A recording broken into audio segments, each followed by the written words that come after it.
আপনি কি কখনো ভেবে দেখেছেন আমাদের সৌরজগতের বাইরেও আর কোনো গ্রহে জীবন থাকতে পারে? আমাদের মধ্যে কে না মহাকাশের রহস্যে ডুব দিতে চায়? আজ আমরা আপনাদের নিয়ে যাব একটি আশ্চর্যজনক তারার কাছে, যার নাম ট্র্যাপিস্ট ওয়ান। এটি এমন একটি স্টার সিস্টেম যেখানে 7টি গ্রহ একসঙ্গে ঘুরছে এবং বিজ্ঞানীরা মনে করছেন এর মধ্যে কিছু গ্রহে জীবনের সম্ভাবনা থাকতে পারে। তাহলে চলুন শুরু করা যাক এই মহাজাগতিক যাত্রা। ট্র্যাপিস্ট ওয়ান হচ্ছে একটি ছোট্ট লাল ঠান্ডা বামন তারা, যিনি আমাদের পৃথিবী থেকে প্রায় 40 আলোকবর্ষ দূরে কুম্ভ রাশির মধ্যে অবস্থান করছেন। এই তারাটি আমাদের সূর্যের তুলনায় অনেক ছোট। এর আকার সূর্যের মাত্র 11% এবং এর উজ্জ্বলতা সূর্যের 0.05%। তবে এর ছোট আকারই এটিকে এত বিশেষ করে তুলেছে, কারণ এর চারপাশে ঘুরছে 7টি গ্রহ, যেগুলো আকারে প্রায় পৃথিবীর মতোই। এই গ্রহগুলোকে বলা হয় ট্র্যাপিস্ট ওয়ান বি থেকে ট্র্যাপিস্ট ওয়ান এইচ পর্যন্ত। এই সিস্টেমটি আবিষ্কার করা হয় 2016 সালে বেলজিয়ামের ট্র্যাপিস্ট টেলিস্কোপের মাধ্যমে। এরপর নাসা এবং অন্যান্য সংস্থা এটি নিয়ে গবেষণা শুরু করে।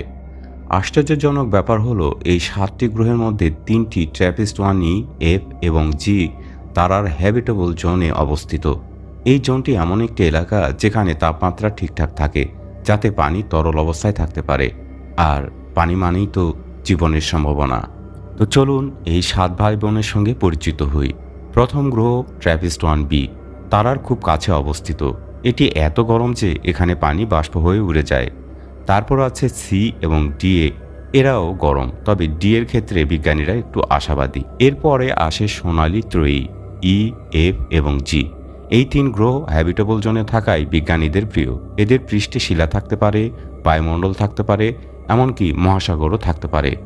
কল্পনা করুন, একটি গ্রহের সূর্যোদয় দেখছেন যেখানে আকাশ লালচে আর পাশে আরেকটি গ্রহ উঁকি দিচ্ছে। শেষ গ্রহ ট্র্যাপিস্ট ওয়ান এইচ সবচেয়ে দূরে। এটি খুব ঠান্ডা, সম্ভবত বরফে ঢাকা। এই গ্রহগুলো একে অপরের এত কাছে যে একটি গ্রহ থেকে অন্যটিকে দেখলে মনে হবে চাঁদের মতো বড়। তাদের কক্ষপথ খুব ছোট, মাত্র 1.5 দিন থেকে 19 দিনে তারার চারপাশে ঘুরে আসে। প্রশ্ন হলো, ট্র্যাপিস্ট ওয়ানের গ্রহে কি সত্যি জীবন থাকতে পারে? বিজ্ঞানীরা বলছেন এখানে জীবনের জন্য 3টি জিনিস দরকার: তরল পানি, সঠিক তাপমাত্রা এবং বায়ুমণ্ডল। গবেষণায় দেখা গেছে ই, এফ এবং জি গ্রহে এই সম্ভাবনা আছে, তবে চ্যালেঞ্জও কম নয়। ট্র্যাপিস্ট ওয়ান একটি লাল বামন তারা, যারা প্রায় শক্তিশালী সৌরঝড় তৈরি করে। এই ঝড় গ্রহের বায়ুমণ্ডল ধ্বংস করে দিতে পারে। আবার এই গ্রহগুলো টাইডালি লক হতে পারে, অর্থাৎ একদিক সবসময় তারার দিকে মুখ করে থাকে, যেমন আমাদের চাঁদ পৃথিবীর দিকে। এতে একদিক গরম, আরেক দিক ঠান্ডা হয়ে যেতে পারে। তবুও মাঝের অংশে জীবনের জন্য উপযুক্ত পরিবেশ থাকতে পারে। এই রহস্যের উত্তর পেতে বিজ্ঞানীরা এখন জেমস ওয়েব স্পেস টেলিস্কোপের দিকে তাকিয়ে আছেন। এই টেলিস্কোপ ট্র্যাপিস্ট ওয়ানের গ্রহগুলোর বায়ুমণ্ডল বিশ্লেষণ করতে পারে। এতে জলীয় বাষ্প, অক্সিজেন বা মিথেনের মতো জীবনের সংকেত খুঁজে পাওয়া যেতে পারে। ভবিষ্যতে হয়তো আমরা এখানে রোবট বা প্রোব পাঠাতে পারবো, তবে তার আগে আমাদের কল্পনাই আমাদের সঙ্গী। মিল্কি ওয়ে গ্যালাক্সিতে সবচেয়ে সাধারণ তারা হলো লাল বামন, যারা আমাদের সূর্যের তুলনায় ছোট ও দীর্ঘজীবী। ট্র্যাপিস্ট ওয়ান এই ধরনের তারার একটি উদাহরণ। এর গ্রহগুলো অধ্যয়ন করে বিজ্ঞানীরা বুঝতে পারেন লাল বামন তারার চারপাশে গ্রহগুলো কিভাবে বিকশিত হয় এবং সেখানে জীবন টিকে থাকতে পারে কি না। যেহেতু এই ধরনের তারা মহাবিশ্বে প্রচুর, তাই ট্র্যাপিস্ট ওয়ান আমাদের গ্যালাক্সির সহ সিস্টেম সম্পর্কে একটি বড় ছবি দেয়। ট্র্যাপিস্ট ওয়ান পর্যবেক্ষণের জন্য নতুন প্রযুক্তি ও পদ্ধতির উন্নয়ন দরকার, যেমন বায়ুমণ্ডলের সৌরঝড়ের প্রভাব বিশ্লেষণ।